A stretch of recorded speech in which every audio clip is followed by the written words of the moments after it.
In this episode, we look at the highlights from our previous three-part episodes where we talked about politics, fashion, and business. To kick us off, we looked at the politics episode where we looked at the trend of journalists shifting into politics.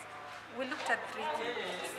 First, we looked when is the credibility of the journalist affected, and is journalism just a road to leadership positions? We also looked at are the citizens okay seeing the same people win the news on the radio and on their TV screens shift into politics? Here is what we had. In the past 2 electorate years, we have witnessed journalists doing well in their profession shift into politics. Yet politics is believed to be a dirty game, or rather politicians are dirty players. Let's get to hear if young voters are comfortable with this trend. My favorite presenter is Betty Kialo. First of all, Betty Kialo is a lady who inspires other ladies, and I would like her to get into the politics field simply because she will be inspiring other young girls of this generation that politics is not all about men, and also politics can be done by ladies. My favorite journalist was Big. I wish he didn't enter politics because I feel like we lost all the content. Now he used to bring out so many stories that were so interesting. But right now that he entered politics, we're not getting all the information that we were getting before, like on the Seduce case, all the cases that he brought before. The journalist that I like is Amina Abdi, but I wouldn't really prefer her to go to do politics because where she is, she fits inside. Like she was in Arena 254, that's entertainment. Then she went to the Trend, that's entertainment. I feel she's lovely and bubbly to be in the entertainment industry. My favorite journalist is Janet Mbugua, and I don't think she's supposed to. She should move to the political lane because I think everyone should stick to their own lane. She's just fit where she is. This kind of trend is worrisome, and it makes the journalism profession seem to be a road into some destination into power. Is it that we are unable to be watchdogs anymore, or we have accepted if you can't beat them, you join them? I met with Colin Sorono, who gave us an insight on when the credibility of journalism is affected. People going to the media just because of money, not because of the passion, because of passion to serve people or citizens. For example, in this country, we have students in some of the universities go to school because they want to study media so that they become celebrities. They want to study media so that they earn that huge amount of money. They don't put in that aspect of I want to serve, I want to tell my story, I want to tell people what is happening to our society. Politics seems to be taking people from all fields of life, not only journalism, but also the likes of pastors, sports people, teachers, to business people. But what will be left of these fields if this will be the trend? One cannot tell someone else's intentions in their decision to join politics. Only actions will speak whether it is for the people or for personal profit. Reporting for Black and White Show, my name is Mayjoyna Mulembwa. Welcome to yet another episode of Politics, and today in our interview segment, we are privileged to be joined by the heads of Department Media and Film Studies, Dr. Clayton Pierre. Karibu sana. Yeah, and our discussion in this episode is about this trend of journalists getting into politics, especially here in Kenya. We have seen a rise of number. You know, at first it began with Naisula Lesuda, the former anchor at KBC. But the moment you can see, I think the amount of the journalists getting into politics is increasing by each election year. What do you say about that? Well, I think journalists as citizens of Kenya, in enjoy the rights to participate in the politics of their country. I don't think it is particularly remarkable, given that journalists are constantly reporting on issues that matter to the public. And therefore, if at any stage some of them should want to step into the arena, perhaps believing they can offer the public a better deal, I think it's almost a natural progression from their professional role, which is exposing the truth in the public interest, creating a population, a populace that is well informed. So I don't think it should be surprising at all. But then, we're focusing on the journalists. But what about the leaders themselves? Don't they feel they are threatened by these journalists who are coming to power? I don't think so. You see, if I was the leader of a party which aspired to govern with excellence, I would welcome people from all walks of life, and particularly journalists, because journalists have, by their profession, been critical, and rightly so, of the standard of politics. So we bring them in. By all means, let them come. Let them come with their critical minds, and let them help us improve the level of our discourse. Any leader who would be frightened of the advent of journalists into the political sphere is hiding something, or they are insecure. Let the journalists cross the floor if they want to and enter the political space, as long as they are motivated by a sincere desire to serve Kenyans. I think nobody should be terrified at that prospect. So what's the balance between journalism and politics? Well, if you are practicing journalism, then be objective, remain objective. Don't take sides. Don't be seen as belonging to any political party or movement. You have the right to vote for whoever you want, but don't be seen as an advocate of any of them. But the moment you feel that you should offer yourself for MCA, for senator, for governor, for women's representative, for president, any of these positions, you now step out of the practice of journalism, which is the observer, and you become the actor. Therefore, you cannot be actor and observer at the same time. And so, the relationship should be kept professionally separate as long as the one remains a journalist. Once they cross the floor, they cannot remain a journalist and a politician at the same time. What kind of picture are we leaving for the ones behind us? So if to say we get into journalism out there, we cover news, and then after a period of time, your people, especially if you had a background where people believe in you and they want you to become their leader, doesn't it, like, it's a sort of trying to show the others that here you can come? Journalism is just a road where you're just passing by for you to cross, for you to be a leader. No, I think what we should do as people in journalism is ensure that we ourselves maintain and also insist that others hold very high standards. Journalism is not a conduit to another profession. It is a profession in itself. It demands excellence. So what we want is commitment from the professionals in journalism to best practice. Then when they decide they are going to move on to politics, that is a decision they should feel free to make. But there should be no sense that by being a journalist or by being an anchor or by appearing on TV, that I am now building my base for politics. You serve as a journalist in order to inform, educate, and entertain people. And you do it diligently and without bias. And we need to ensure that there is that separation. There should be no linkage that I'm a journalist and I'm eyeing for an opportunity to be asked to sit for to contest for a seat. Yeah. We must insist that media practitioners are independent from political players, and the code of conduct demands that. But on the other hand, we must underline the freedom of association which the Constitution gives us.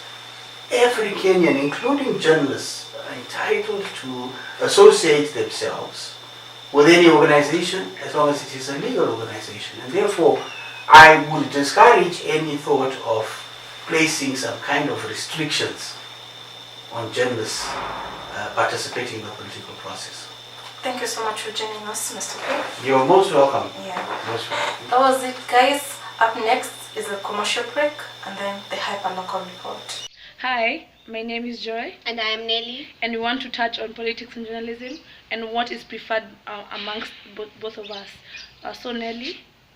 I will talk about my preference for politics to journalism because I believe that politics is the day-to-day happenings of people's lives. It's people striving to get resources, striving for power.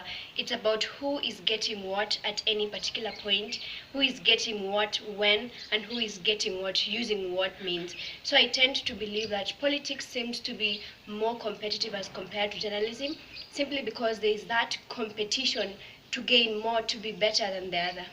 I prefer journalism to politics because I feel like journalism gives politics an arena to get to let people know what exactly is going on, because for a politician to get to be nominated or something, or to get to be elected to any seat, they need to get to be known by the country people via the media houses and all that. So I feel like if at all we never had communication networks, we don't really have exactly what a country really needs. And also, as much as I feel like political instability can really affect communication in every single aspect of a country, I still believe that communication is really important. That is via journalism, and journalism is just an aspect of like how people give off information to the people who are concerned. Yeah. But at the end of the day, politics and journalism tend to depend in each other for so many reasons. Because if we fail to have politics going on every single day, then journalists wouldn't have anything to say. So they tend to link and work hand in hand. Yeah, so those are our views. Thank you. Yeah. Got the weight of the world on my shoulders, but I'll be alright. I'll be alright. Just put your arms around me, it'll get better. And I'll be alright. I'll be alright. I'll be alright. I'll be alright. I'll be alright. I'll be alright. I'll be alright. I'll be alright.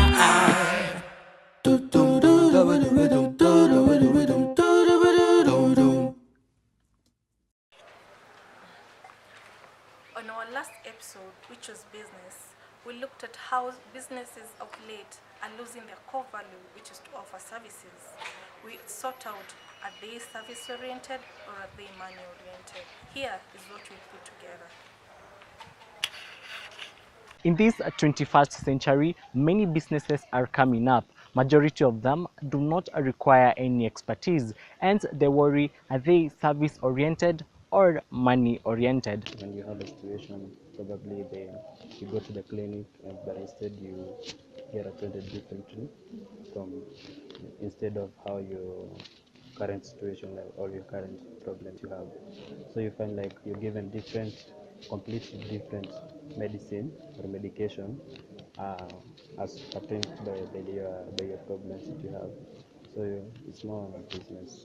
There are businesses which do not care about services, and you might find that now they look at you like if they're like biased. You see, someone might come there and they choose to serve them first before even they serve you, only because maybe they relate with the guy, or maybe they know that this guy is more worth than you are. According to me, I feel that businesses these days are money oriented. In that, like, if you ain't able to like remove that extra cent from your pocket, you won't like get the services much faster. It's all about money. I think when you're doing any business, your main goal or objective is to make profits. Make profits, and what is profits? It's money. So it's not about service oriented. When business firms are more focused on creating wealth, then they create a gap between themselves and the consumer. But when services are created by both the buyer and the seller, then the results are long-lasting. I met with Mr. Muthomi in Meru County. He owns a mechanic shop known as Auto Concerns Limited. Here is what he had to say. The service you provide, that is the key thing in any business. Of course, when a customer gets into any service provider, there is the expectation they have. So you being able to meet that, that is what matters. You meet your expectation. Of course, sometimes you are able to solve that problem. That is what matters in this, because some of the customers come, they don't even actually know the problem of their car. Maybe they say there is a noise I can hear from the rear wheel. So it's upon you to work on it and make sure the vehicle is okay. So solving that problem or that need of that customer is what makes you be in business. So any business is, you are there to make people better than the way they came to you. Over the years, businesses were for those learned in the business field, but now anyone in any field, if they have money or can afford to get a loan, can start a business. At the end of the day, you have to prioritize between earning money and service delivery, because they both sustain your business either for a long term or a short term. Reporting for the Black and White Show, my name is Davis Muli. Welcome to our interview segment this afternoon, and today our guest is none other than Newton Adika, the PR manager at the D&D Delivery Services. Welcome to the show. Thank you so much. Yeah. To start us off, tell us, when did you begin the company, Dun & Dusted Delivery Services? We started the company on 27th July 2017. Yes. Why the name? Why Dun & Dusted Delivery? Dun & Dusted, as in we are so swift. That's why the name Dun & Dusted Deliveries. Yeah. So you're quick to offer services? Yeah, we are quick to offer services. Yeah. As also marketing has been social media, we are currently making a mark on social media, because it sells at the moment, and it's the in thing. Most youths and most companies are using social media. So as to not be left behind using social media, we are found in Instagram, Facebook, and Twitter. But later on, our website is currently cooking, and it will be up by, I think, mid this year. We'll have a website up and running. Yeah, together with an application of D&D deliveries. Yeah. What do you mean by application? Yeah, an app, so that an app where people can download. And order some of our services that we have. That is, we want actually, we have, let's say, an online shop.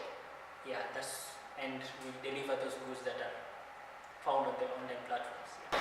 The reason for you guys focusing on online, is it because that both you and the CEO, you are students, or what's the reason behind it? Yeah, our CEO is His Excellency Noah Muhindi, and he's doing an amazing job as the CEO. And yeah, as you said, we are both students at the same university.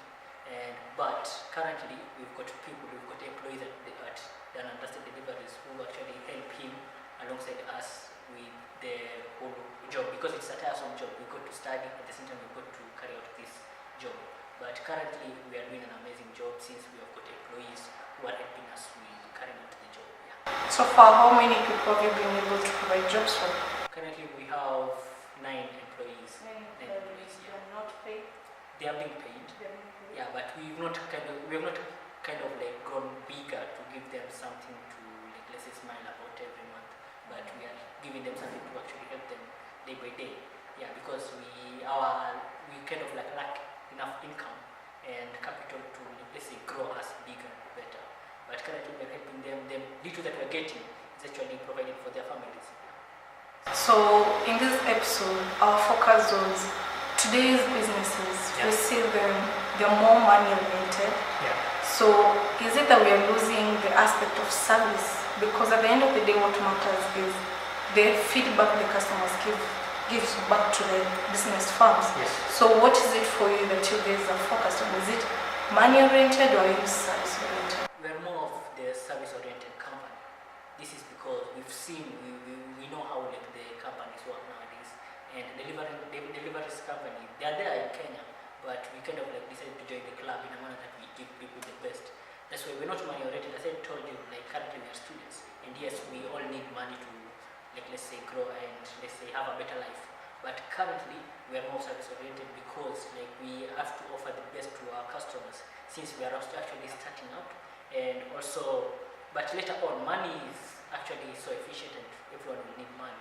But right now we are more service oriented. That's why our services are so cheap and people can really use the deliveries. So at the end of the day, when you've delivered your services to your clients, what's the feedback that they give you? Is it positive and negative since you've just been in the market for quite a while? They're so positive. You can even go check our Facebook platforms and you can see how people are so amazed by the deliveries. Every day we've got like more than 10 DMs from Instagram and they are so amazing. We've not had any complaints by anyone since everyone gets their goods and their goods reach on time, and they're so good, as in a manner that the goods reach on time and also there's no harm done to their goods. What have been your challenges so far? Our main challenge has been funds.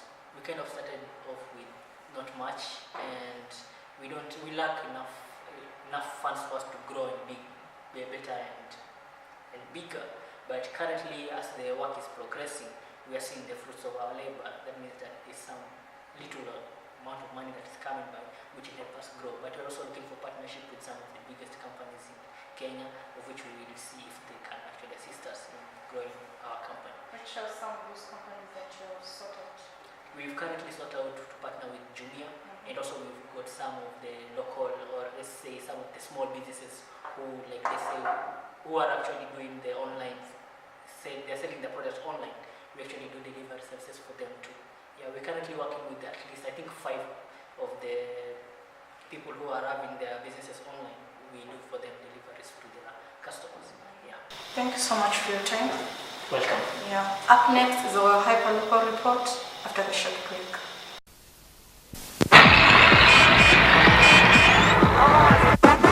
When you've got a painful, throbbing headache and the stresses and strains of life are making it worse, take Headaches. Headaches contains 3 active ingredients that relieve the buildup of pain and the stress it causes, clearing your headache fast. Headaches, the strength to clear headaches fast. If symptoms persist, seek medical advice. That was it here from the Black and White Show. This show would not have been a success without Diana Odhiambo and Moi-Jenna Mulembo, who lended me their cameras for this project. Again, thank you to my reporters, Davis Muli, Diana Odhiambo, Moi-Jenna Mulembo for availing themselves, and to Mr. Emmanuel Onyonyi for giving me this opportunity to experience all this before going out to the workplace. And lastly, to my family and friends for their support, money-wise and morally. I thank God for this far, and also to you, my viewers, thank you for sticking with me through this journey. God bless. I've been your host, Betty Kenami.